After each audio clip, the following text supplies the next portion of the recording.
Hello everyone, আসসালামু আলাইকুম। সবাই কেমন আছেন? আজকে হচ্ছে ২৮ রোজা।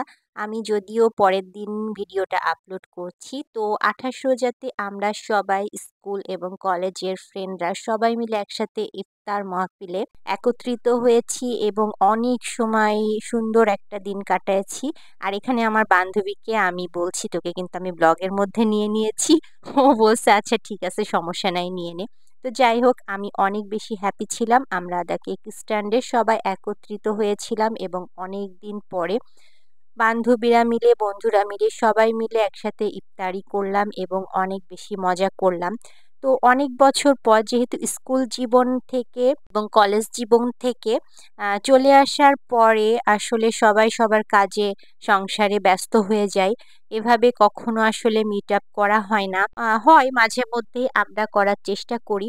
তারপরেও আসলে সবাই একসাথে মিলে ঈদের সময় একত্রিত হই। সবাই একসাথে কুষ্টিয়াতে আসে। সবার সাথে সবার দেখা হয়। আর সেই মুহূর্তে আমরা সবাই একসাথে এইভাবে ইফতার পার্টি করলাম এবং সবাইকে অসংখ্য, অসংখ্য ধন্যবাদ যে সবাই মানে যারাই সময় পেয়েছে আসতে পেরেছে। অনেকে ছিল আমাদের সাথে আসতে পারেনি, জয়েন করতে পারেনি। তো তাদেরকে তো অবশ্যই অনেক বেশি মিস করেছি। আর ইনশাআল্লাহ ঈদের দিন বা ঈদের পরে অবশ্যই তাদের সাথে মানে বাকিদের সাথে দেখা হবে। আর এই যে সবাই মিলে আমাদের সবার ফ্রেন্ডদের বেবি এবং ফ্যামিলি নিয়ে সবাই মিলে একটা খুব সুন্দর গেট টুগেদার মিট আপ ইফতার মাহফিল যেটাই বলি না কেন, সবাই একসাথে একত্রিত হয়ে সন্ধ্যাটা অনেক সুন্দর কাটাচ্ছি। আর আমার মনে হয় যে সবারই কম বেশি এই ব্যস্ততা সময় থেকে এই সময়টুকু বের করা উচিত বন্ধুদের জন্য, যেন সবাই একত্রিত হয়ে এই সময়টা সবাই মিলে যদি আনন্দ করে কাটাতে পারি, লাইফটা কিন্তু একদমই অন্যরকম লাগে তখন। কারণ আমার কাছে মনে হয় যে বন্ধু বান্ধবী হচ্ছে বেস্ট। কারণ আপনি যদি কোনো বিপদে পড়েন তাহলে কিন্তু সবার আগে আপনার বন্ধু বান্ধবী আপনার পাশে এসে আগে দাঁড়াবে। ওই যে একটা গান আছে না, তোরা ছিলি তোরা আছিস জানি তোরাই থাকবি।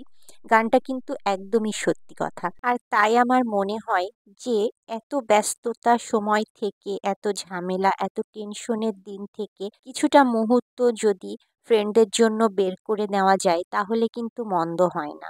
একটু ফ্যামিলি বা ফ্রেন্ড বা বাচ্চা-কাচ্চা নিয়ে কিছু সময় আপনি যদি ফ্রেন্ডদের সাথে এরকম একটা মুহূর্ত কাটান, তাহলে কিন্তু অনেক বেশি আপনি এনজয় করতে পারবেন লাইফে। আর আমি তো আসলেই সবার সাথেই সম্পর্ক ভালো রাখতে চেষ্টা করি, সব ফ্রেন্ডদের সাথে। তো আমিও অনেক সুন্দর সময় কাটাইছি।